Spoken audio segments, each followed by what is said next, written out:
ಎಲ್ಲರಿಗೂ ನಮಸ್ಕಾರ.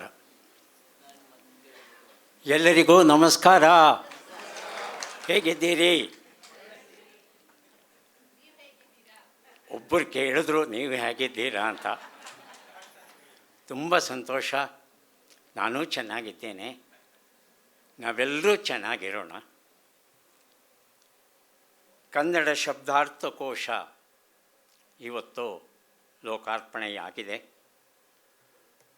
ಸುಮಾರು 1400 ಪುಟಗಳಿಗೂ ಹೆಚ್ಚು ಇರುವಂಥ ಪುಸ್ತಕ ಇದು. ಬೆಲೆ 2750 ರೂಪಾಯಿ ಅಂತ ಇಟ್ಟಿದ್ದಾರೆ. ಸ್ವಲ್ಪ ಏನಾದರೂ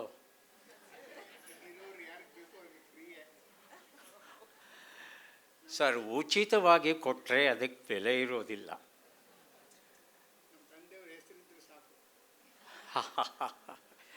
ತಮ್ಮ ಉದಾತ್ತ ವಿಚಾರಕ್ಕೆ ಖಂಡಿತ ಶರಣು ಹೋಗ್ತೇನೆ.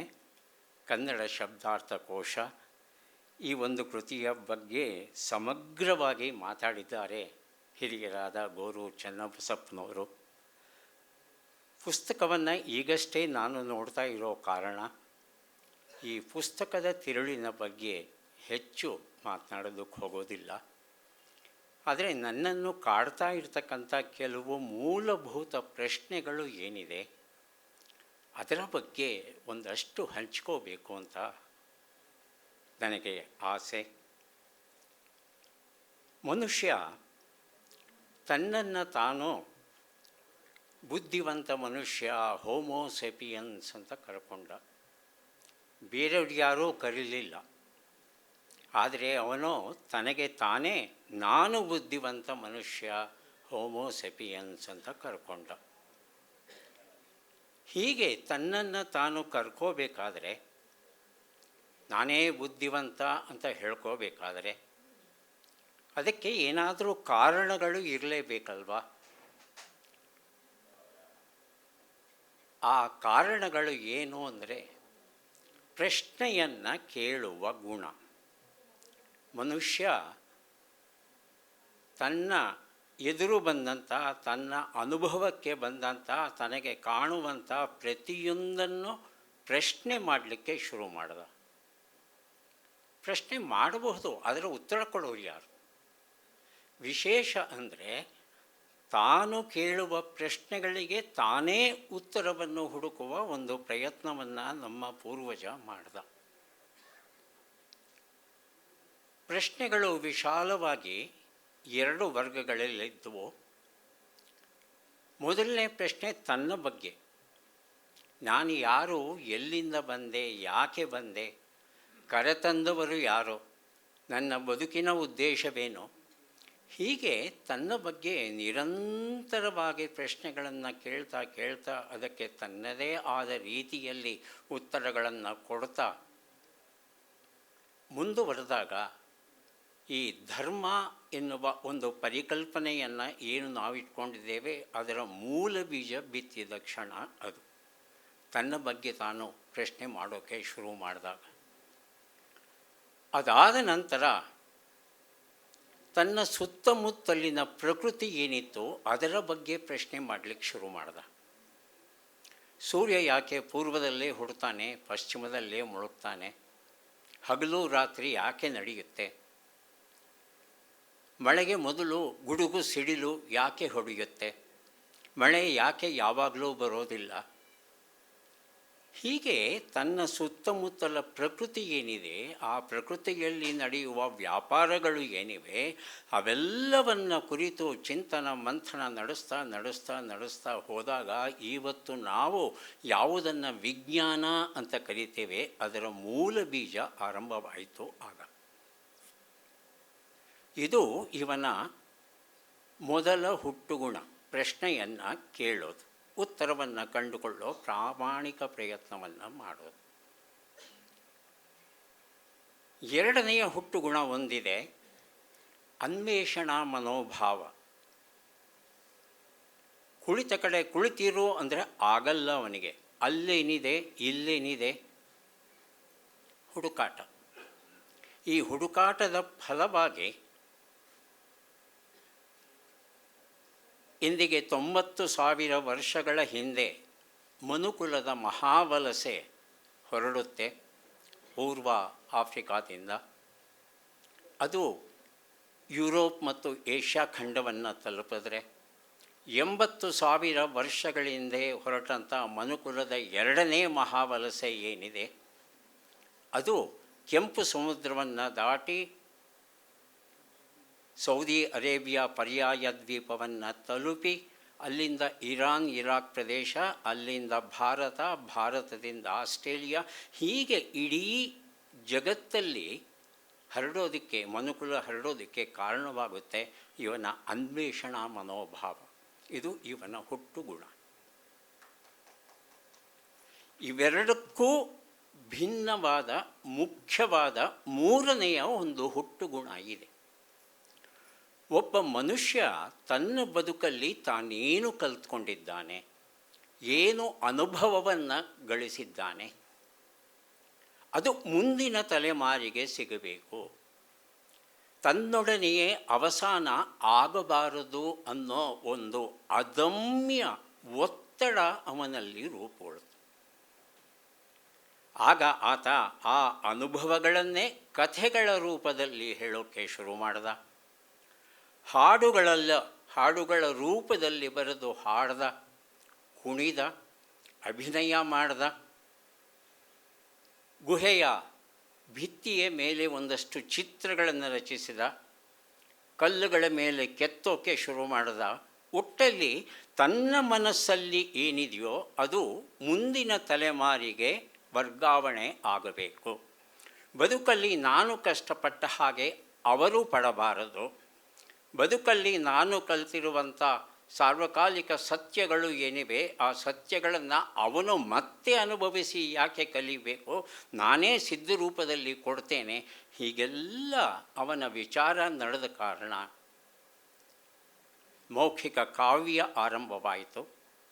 ಬರಹ ಬಂದ ಮೇಲೆ ಬರೆಯುವುದಕ್ಕೆ ಶುರು ಮಾಡ್ದ.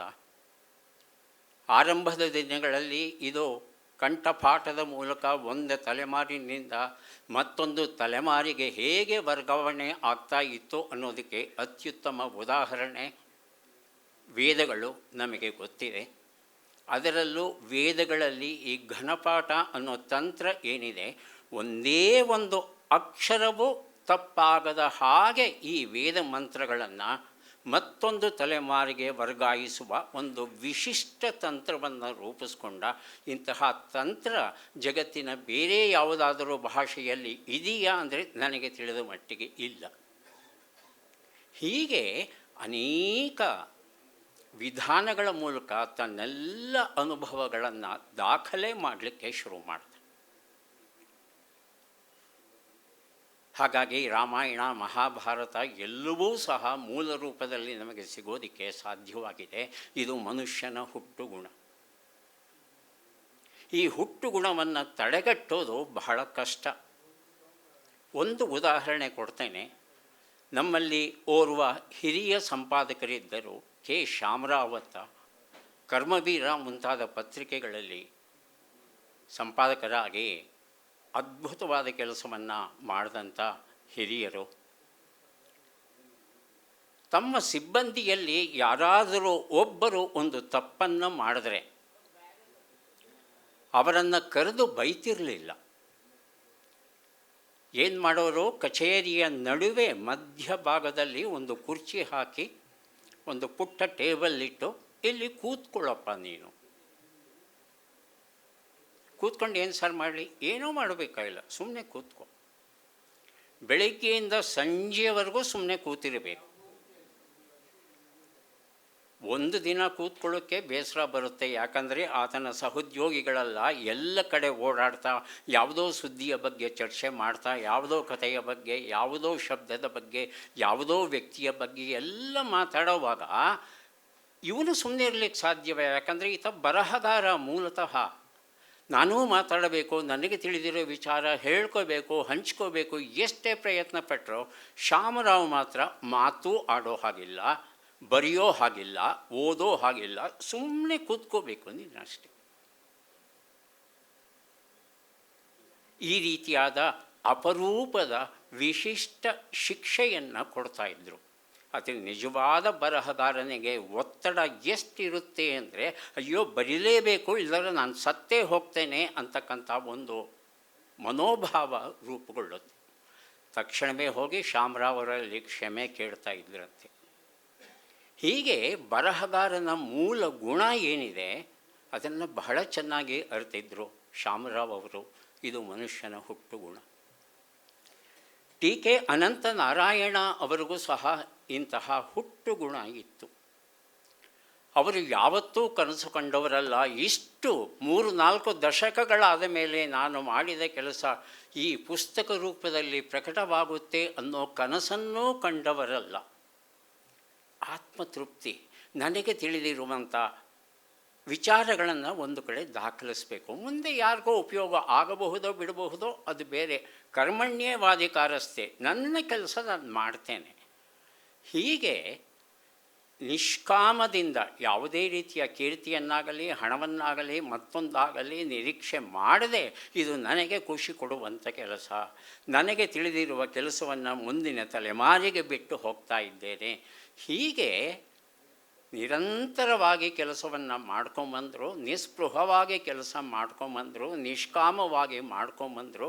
ಅದರ ಫಲವಾಗಿ 3 ದಶಕಗಳಾದರೂ ಸಹ ಇವತ್ತು ನಮಗೆ ಈ ಪುಸ್ತಕ ಸಿಕ್ಕಿದೆ. ಈ ಗ್ರಂಥ ನಮಗೆ ಸಿಗೋದಕ್ಕೆ ಮುಖ್ಯವಾದ ಕಾರಣ ಅನಂತ ನಾರಾಯಣ ಅವರ ಮಕ್ಕಳು. ಹಾಗಾಗಿ ಆ ಮಕ್ಕಳನ್ನು ಹೃತ್ಪೂರ್ವಕವಾಗಿ ಅಭಿನಂದಿಸಬೇಕಾಗುತ್ತೆ. ಬಹಳ ಬಹಳ ಸಾರ್ಥಕ ಸೇವೆಯನ್ನು ತಾವು ಮಾಡಿದ್ದೀರಿ. ಪಿತೃಋಣ ಅನ್ನೋ ಪರಿಕಲ್ಪನೆ ನಮ್ಮಲ್ಲಿ ಉಂಟು. ಅಂತಹ ಪಿತೃಋಣವನ್ನು ತೀರಿಸುವ ದಿಶೆಯಲ್ಲಿ ತಾವು ಸಾಗಿದ್ದೀರಿ. ತಮ್ಮ ಪಿತೃಋಣ ಮುಗಿಯಲಿ ಅನ್ನೋ ಒಂದು ಪ್ರಾರ್ಥನೆಯನ್ನು ತಮ್ಮ ಮುಂದೆ ಇಡ್ತಾ, ಇಷ್ಟು ದೊಡ್ಡ ಗ್ರಂಥವನ್ನು ಪ್ರಕಟಿಸಿದವರು ಕಾಮಧೇನು ಪುಸ್ತಕವನ್ನವರು. ಇಷ್ಟು ದೊಡ್ಡ ಬೃಹತ್ ಕೃತಿಯನ್ನು ಪ್ರಕಟಿಸೋದು ಸುಲಭದ ಮಾತಲ್ಲ. ಅಲ್ಪ ಕಾಲದಲ್ಲಿ ಮುದ್ರಿಸಿದ್ದಾರೆ. ಅವರಿಗೂ ಸಹ ಅಭಿನಂದನೆಗಳನ್ನು ಸಲ್ಲಿಸ್ತಾ ಇದ್ದೇನೆ.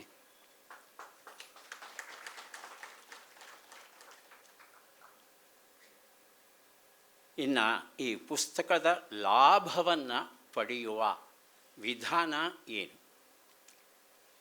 ಅನೇಕ ಶಬ್ದಗಳು ಒಂದು ತಲೆಮಾರಿನ ಜೊತೆ ಮಾಯವಾಗಿ ಹೋಗುತ್ತೆ. ನಮ್ಮ ತಾಯಿ ಬಳಸ್ತಾ ಇದ್ದ ಶಬ್ದಗಳು ನನಗೇ ಗೊತ್ತಿರಲಿಲ್ಲ, ಅವರಿಂದ ಕಲಿತುಕೊಂಡದ್ದು. ನನ್ನ ಮಕ್ಕಳಿಗಾಗಲಿ ಅಥವಾ ಈಗಿನ ಕಾಲದವ್ರಿಗಾಗಲಿ ಹೇಳಿದ್ರೆ ಅಂಥ ಶಬ್ದ ಇದೆಯಾ ಕನ್ನಡದಲ್ಲಿ? ಅರಗು ಅಂತ ಒಂದು ಶಬ್ದ ಇದೆ. ಅರಗು ಅಂತ ಹೇಳ್ತಂದರೆ ತಿಂದ ಆಹಾರ ಅರಗುತ್ತಾ ಅನ್ನೋ ಅರ್ಥವೇ ಬರುತ್ತೆ ನಮಗೆ. ಆದರೆ ಅರಗು ಅಂದರೆ ಸೈಡಲ್ಲಿ ಹೋಗೋದು, ಪಕ್ಕದಲ್ಲಿ ಹೋಗೋದು.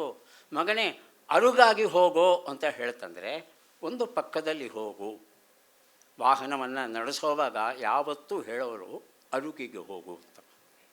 ಆದರೆ ಆ ಶಬ್ದ ಬಹುಶಃ ಅವರಿಂದ ಹೊರಟೋಗುತ್ತೋ ಏನೋ ಗೊತ್ತಿಲ್ಲ.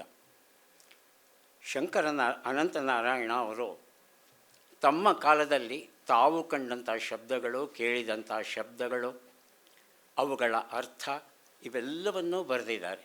ಹಾಗಾಗಿ ಪ್ರಾಥಮಿಕವಾಗಿ ಒಂದು ಶಬ್ದದ ಅರ್ಥ ತಿಳ್ಕೋಬೇಕು ಅಂದರೆ ಜನಸಾಮಾನ್ಯ ಬಳಕೆಯ ದೃಷ್ಟಿಯಿಂದ ಅದರ ಮೂಲ ಅರ್ಥ ಏನು ಅಂತ ತಿಳಿಯೋದಕ್ಕೆ ಈ ಪುಸ್ತಕ ನೆರವಾಗುತ್ತೆ. ಅದೇ ನೀವು ಪರಿಷತ್ತಿನ ಅಥವಾ ಮತ್ತೊಂದು ಪುಸ್ತಕವನ್ನು, ಗ್ರಂಥವನ್ನು, ನಿಘಂಟನ್ನು ತೆಗೆದು ನೋಡ್ತು ಅಂದರೆ ಒಂದು ಶಬ್ದಕ್ಕೆ 10 ಅರ್ಥಗಳನ್ನು ಕೊಡ್ತಾರೆ. ಬೇರೆ ಬೇರೆ ಬೇರೆ ಬೇರೆ ಸಂದರ್ಭಕ್ಕೆ ತಕ್ಕ ಹಾಗೆ ಅರ್ಥಗಳು ಹೇಗೆ ಬದಲಾವಣೆಯಾಗ್ತಾ ಹೋಗುತ್ತೆ ಅನ್ನೋ ವಿವರಣೆ ಸಿಗುತ್ತೆ. ಅಷ್ಟು ಪಾಂಡಿತ್ಯಮಯವಾದ ವಿವರಣೆ ಕೆಲವರಿಗೆ ಬೇಕಾಗಬಹುದೇನೋ, ಆದರೆ ಎಲ್ಲರಿಗೂ ಅದು ಅನಗತ್ಯ. ಶ್ರೀಸಾಮಾನ್ಯನಿಗೆ ಪ್ರಾಥಮಿಕ ಪರಾಮರ್ಶ ನಿಘಂಟಾಗಿ ಕನ್ನಡ ಶಬ್ದಾರ್ಥಕೋಶ ತನ್ನ ಸಾರ್ಥಕ ಸೇವೆಯನ್ನು ಸಲ್ಲಿಸುತ್ತೆ ಎನ್ನುವ ನಂಬಿಕೆ ನನ್ನದು. ಇಂತಹ ಒಂದು ಅದ್ಭುತ ಕೃತಿಯನ್ನು ಕನ್ನಡಿಗರಿಗೆ, ಕನ್ನಡ ಸಾಹಿತ್ಯ ಲೋಕಕ್ಕೆ ತಾವು ಅರ್ಪಿಸಿದ್ದೀರಿ. ಇದಕ್ಕೆ ಕಾರಣರಾದ ಪ್ರತಿಯೊಬ್ಬರಿಗೂ ಮತ್ತೊಮ್ಮೆ ಅಭಿನಂದನೆಗಳನ್ನು ತಿಳಿಸ್ತಾ, ಈ ಒಂದು ಕಾರ್ಯಕ್ರಮದಲ್ಲಿ ಭಾಗವಹಿಸೋದಕ್ಕೆ ನನಗೆ ಅವಕಾಶವನ್ನು ಮಾಡಿಕೊಟ್ಟಂಥ ನಮ್ಮ ಪಟ್ಟಾಭಿರಾಮನ್ ಅವರಿಗೆ ವಿಶೇಷವಾಗಿ ಕೃತಜ್ಞತೆಗಳನ್ನು ಸಲ್ಲಿಸ್ತಾ ನನ್ನ ಮಾತಿಗೆ ಮಂಗಳವನ್ನು ಹಾಡ್ತಾ ಇದ್ದೇನೆ. ಮತ್ತೆ ಭೇಟಿಯಾಗೋಣ. ನಮಸ್ಕಾರ. ಇಂಟ್ರೆಸ್ಟಿಂಗ್ ಮತ್ತು ಇನ್ಫಾರ್ಮೇಟಿವ್ ವಿಡಿಯೋಗಳನ್ನು ಮಿಸ್ ಮಾಡ್ಕೋಬೇಡಿ. ಈಗಲೇ ಸಬ್ಸ್ಕ್ರೈಬ್ ಮಾಡಿ.